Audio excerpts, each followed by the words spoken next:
오늘 우리에게 주신 하나님의 말씀은 고린도전서 15장 1절에서 11절까지 말씀입니다. 고린도전서 15장 1절부터 11절까지 말씀, 하나님의 말씀을 봉독하겠습니다. 하나님의 말씀을 경청해 주시기 바랍니다. 형제들아, 내가 너희에게 전한 복음을 너희에게 알게 하노니 이는 너희가 받은 것이요 또 그 가운데 선 것이라. 너희가 만일 내가 전한 그 말을 굳게 지키고 헛되이 믿지 아니하였으면 그로 말미암아 구원을 받으리라.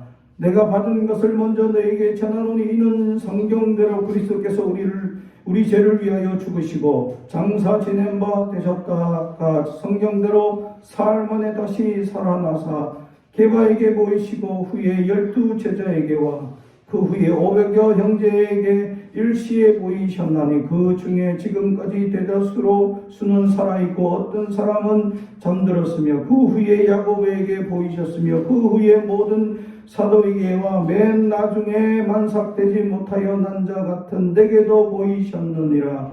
나는 사도 중에 가장 작은 자라. 나는 하나님의 교회를 박해하였으므로 사도라 칭함을 받기를 감당하지 못할 자니라. 그러나 내가 나된 것은 하나님의 은혜로 된 것이니 내게 주신 그의 은혜가 헛되지 아니하여 내가 모든 사도보다 더 많이 수고하였으나 내가 한 것이 아니오 오직 나와 함께 하신 하나님의 은혜로라. 그러므로 나나 그들이나 이같이 전파하며 너희도 이같이 믿었느니라. 아멘.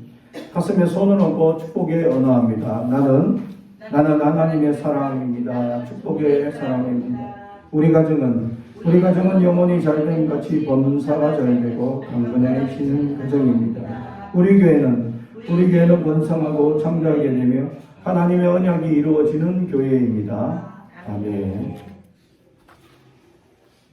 옆 사람, 앉은 사람들을 향해서 예수님이 부활하셨습니다 라고 인사하도록 하겠습니다. 예수님이 부활하셨습니다.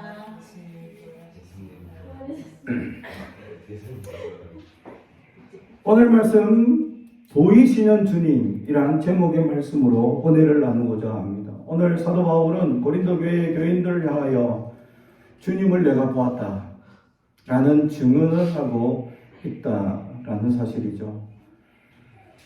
주님을 본 자, 주님을 만난 자와 그렇지 못한 자의 차이는 뭐냐?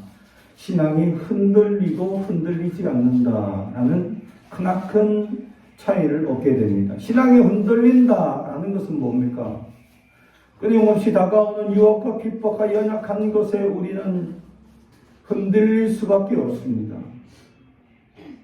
그래서 많은 유혹과 연약한 것에 흔들리는 자, 시험에 빠지는 자, 연약해서 눈물 흘리고 날마다 괴로워하는 자가 되지만 주님을 만난 자는 그런 연약함에 빠지지 않는다라는 것이죠. 왜냐하면 주님을 만나봤으니까. 주님을 만나본 사람들은 흔들리지 않는다라는 것이죠. 왜냐하면 주님께서 우리를 어려움 속에서 건져주시고 우리를 돌보시고 위로하시고 함께 해주시죠. 그래서 그런 자들은 아무리 힘들고 어렵더라도 하나님께 감격하며 감사와 영광을 돌리며 살아가게 되어져 있다라는 사실입니다. 주님을 본 자와 보지 못한 자의 차이는 하늘과 땅 차이다라는 것이죠. 사랑하는 성도 여러분, 여러분은 하나님을 만나봤습니까? 주님을 만나봤습니까? 오늘 성경에 주님께 찾아온 자들에 대해서 오늘 성경은 고백합니다. 예수님께서 죽었다가 살아난 사실에 대해서 그냥 몇 사람만 봤다, 그냥 일부 제자들 12명만 봤다 이러면 사람들이 믿지 않을 수도 있다는 거죠. 왜냐하면 부활하신 주님은 극소수 사람에게만 만나주시는구나 라고 얘기할 수 있기 때문이죠. 그러나 오늘 사도 바울이 증거하는 내용은 뭡니까? 개바일부터 시작해서 수많은 사람들을 계속 만나주셨다. 그리고 500여 형제에게 일시에 보이셨다. 그리고 연약한 자, 도둑 같은 자, 나약한 자 같은 사도 바울 나 같은 자에게도 교회를 핍박하고 괴롭혔던 나 같은 자에게도 찾아오셨다라고 고백합니다. 사도 바울은 원래 교회를 핍박하는 자들, 유대인들 중에서 뽑아가지고 이 복음을 전하는 사람들을 찾아다니면서 그들을 괴롭혀라 라고 뽑힌 사람이죠. 그렇게 뽑히려면 어떻게 될까? 그들에게서 가장 변론을 잘하는 사람이어야 되고 율법과 학식이 풍부한 사람이어야 한다는 거죠. 외적인 면으로 따져보면 아주 학음이나 학벌이 아주 좋은 사람일 겁니다. 두 번째는 내적인 면으로도 학벌뿐만 아니라 지식이나 또 율법이나 또 여러 가지 환경에서 아주 재능이 뛰어난 사람이었기 때문에 뽑히지 않았을까라는 거죠. 그래서 그 뽑힌 사람들로서 그는 많은 교회 사람들을 잡아서 핍박하고 괴롭히고 그들을 힘들게 하는 사람 중에 하나였다라는 거죠.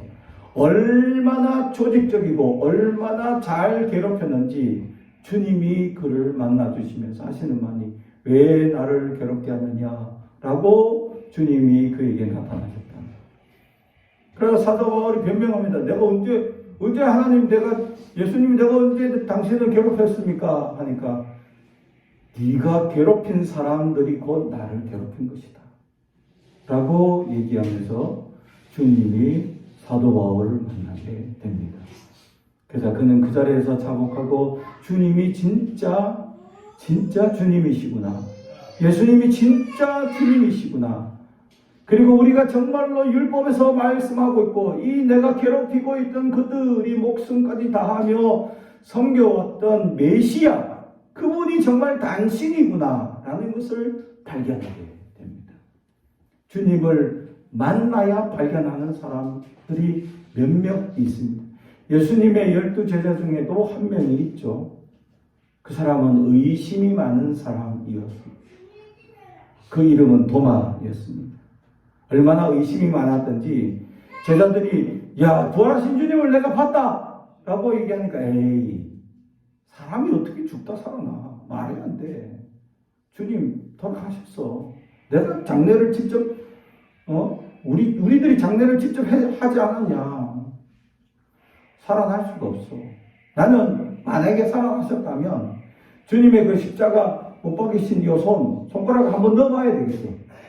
그리고 이 로마 군이 살았나 죽었나 확인하기 위해서 옆구리에 창을 찔렀는데 그 옆구리에 창 찔린 자국에 내가 손을 한번 넣어봐야 되겠어. 그러니까 그 창 자국을 보겠다는 것도 아니고 창 자국에 내가 한번 손을 넣어봐야 믿겠다. 이 정도로 불신하고 사람이 죽으면 살아날 수 없다라고 일반적인 과학적이고 확실한 증거를 대라고 큰 소리 칩니다. 요즘 많은 사람들도 그러죠. 주님 신이 어딨냐? 내 눈에 한번 보여주려. 보여주면 내가 믿겠다. 라고 하는 어리석은 사람들이 있습니다. 우린 주님을 볼 수가 없습니다. 왠지 압니까? 우리의 눈은 한계를 가졌기 때문입니다. 우리의 한계를 벗어나는 순간 볼 수 없습니다. 우리 눈앞에 가까이 손을 한번 붙이고 손바닥에 손금을 한번 풀려고 해보십시오. 볼 수가 없어요. 그리고 벌써 여러분들이 내 얼굴에 점이 몇 개인지 한번 세려보실랍니까? 너무 멀어서 볼 수가 없어요. 세릴 수가 없어요. 우리의 눈은 이만큼 한계가 있다라는 것이죠. 나이가 드니까 더 한계를 느낍니다. 노안이 와가지고 글씨를 볼 때 이렇게 멀어지고 됩니다. 점점. 이렇게 연약한 한계를 가진 존재가 전능하신 하나님을 보겠다, 무한하신 하나님을 보겠다 하고 용기 있게 소리치는 세상 사람들이 있습니다. 그러나 이미 하나님은 세상 만물에 충만하시고 세상 사람들을 통하여 우리에게 하나님을 보여주고 있음에도 불구하고 주님을 보지 못하는 사람들이 보여달라고 용기 있게 얘기합니다. 과학적으로 증명해봐라 라고 큰 소리칩니다. 도마가 마치 그런 합리주의를 내세우고 과학주의를 내세우고 그러면서 그런 세속주의를 내세우며 아주 강조합니다. 내 눈에 보여야, 내가 만져봐야 알겠다. 그 소리치죠. 그때 주님이 찾아와서 도마에게 자, 만져봐라 하고 손을 내미시고, 손을 넣어봐라 하고 옆구리를 내어주시면서 도마에게 나타나자 도마가 그제서야 엎드리며 주님을 자복하며 주여 이 죄를 용서하여 주옵소서 라고 자복합니다. 사랑하는 성도 여러분, 주님을 아직도 보지 못한 자들이 있습니까? 아직도 주님을 제대로 보지 못하고 깨닫지 못한 삶을 연약하게 살아가고 있습니다. 주님을 보지 못하고 살아가고 있다면 여전히 나는 세상에 암울하고 연약한 삶을 살아갈 수밖에 없는 나약한 존재라는 사실을 증언하고 있다는 사실.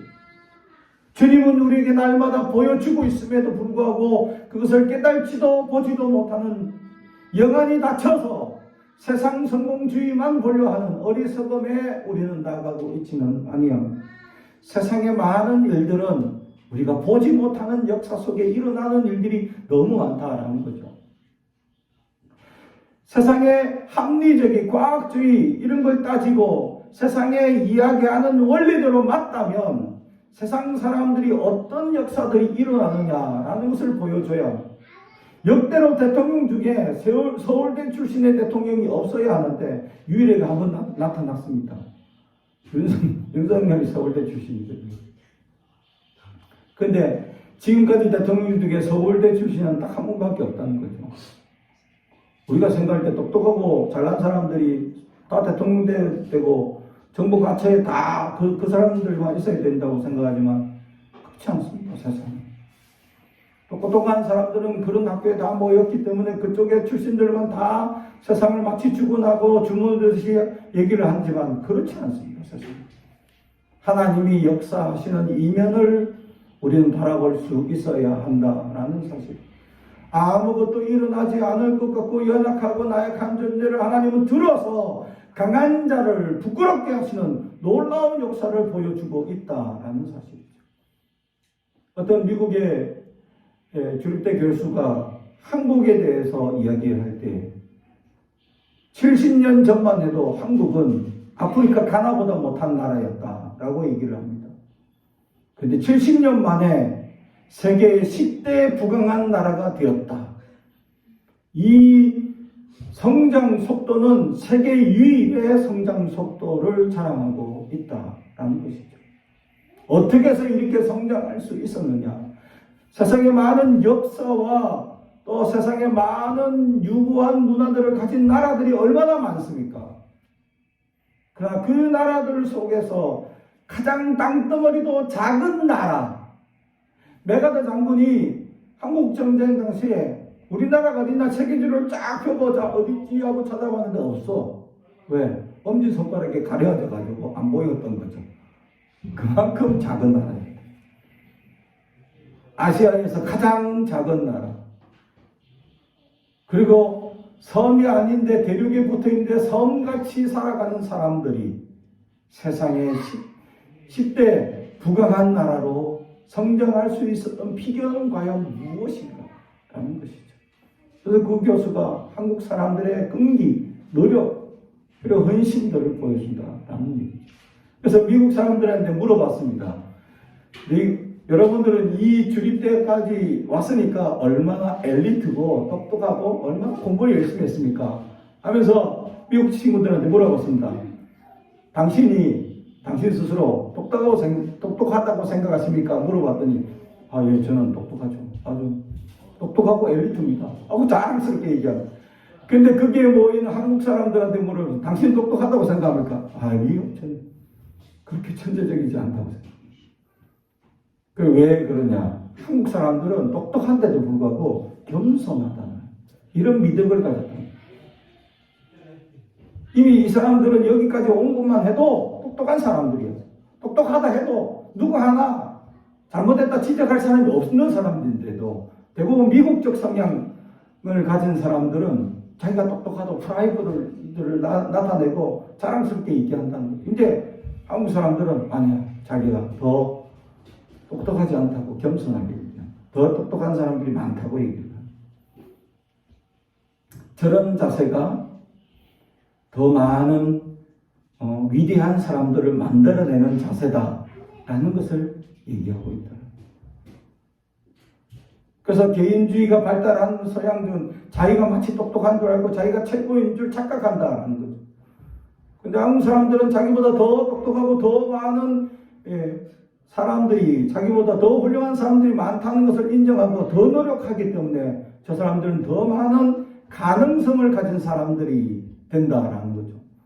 그래서 우리가 배워야 한다라고 그 교수는 서양인들에게 자신만의 이 가치관에 갇혀 있는 저들을 향해서 얘기하고 있었다라는 사실. 사랑하는 성도 여러분, 주님을 만나게 되면 주님의 놀라운 역사를 경험하게 됩니다. 그래서 주님의 함께 하시고 도와주시는 그 놀라운 역사에 대해서 오늘 사도 바울은 지금까지 아시아를 다니면서 수많은 교회들을 전도하고 놀라운 사람들이, 많은 사람들이 믿음을 고백하는 기적과 같은 역사들이 있었다라고 고백을 합니다. 심지어는 사람들에게 돌에 맞아가지고 이 사람 죽었다 하고 갖다 버렸어. 그런데 살아났어. 그런 기적도 체험하고 수많은 물에 빠져 죽을 뻔한 위험과 사람의 위험, 강의 위험, 산의 위험, 온갖 위험들을 다 겪었는데 그럼에도 불구하고 그는 복음을 증거하고 하나님의 놀라운 역사를 전하며 살아왔다고 얘기하는데 그는 이 모든 역사가 자기가 이룬 것이 아니라 하나님이 도우시고 함께 해주신 역사라고 고백을 오늘 성경은 우리에게 가르쳐주고 있습니다. 사랑하는 성도 여러분, 그렇습니다. 주님을 만나게 되면 기적을 이루는 사람이 된다라는 사실이에요. 주님을 보게 되면 기적을 이루는 사람이 된다. 사도 바울이 그냥 유대인들 율법을 가르치고 율법을 고수하고 예수 믿는 자를 잡아서 족치는 그런 나쁜 역할로 있던 사람으로서는 그의 한계는 그냥 그런 사람의 역할로 제한될 수밖에 없었다라는 사실이죠. 그런데 주님을 만나는 순간 그는 위대한 사도가 됩니다. 아시아에 놀라운 복음을 전하고 수많은 교회를 세우고 엄청난 업적을 이루는 그런 사도가 되게 됩니다. 그런데 그 모든 업적들을 그는 자기가 이룬 것이 아니라 주님의 역사라고 고백을 합니다. 사랑하는 성도 여러분, 주님을 만나는 순간 그는 삶이 역전되었다라는 사실. 주님을 만나는 순간 그는 그의 삶이 180도 변화되고 바뀌는 역사를 경험하게 되었다라고 얘기를 합니다. 사랑하는 성도 여러분, 우리가 주님을 만나보길 주님의 이름으로 축복합니다. 이 부활의 주님을 만나는 자와 만나보지 못하는 차이는 삶이 180도로 바뀔 것이다 라는 것을 사도 바울을 통해 우리에게 보여주고 있다라는 사실. 주님을 만나셔야 합니다. 오늘도 주님을 만나셔야 합니다. 주님이 내 삶을 개입하시고 나의 생각을 주장하시고 나의 연약한 모든 것을 인도하시는 하나님의 놀라운 역사를 경험할 수 있는 사람들이 될 수 있길 주님의 이름으로 축복합니다. 기도하겠습니다. 사랑과 죄가 되가신 아버지 하나님 감사합니다. 주님을 만나길 소망합니다. 우리에게 만나 주시옵소서. 주님이 만나 주심으로 말미암아 우리의 삶이 변하고 생각이 변하고 하나님의 놀라운 은혜의 사람이 될 수 있도록 우리를 붙잡아 주옵소서. 예수님의 이름으로 기도하옵나이다. 아멘.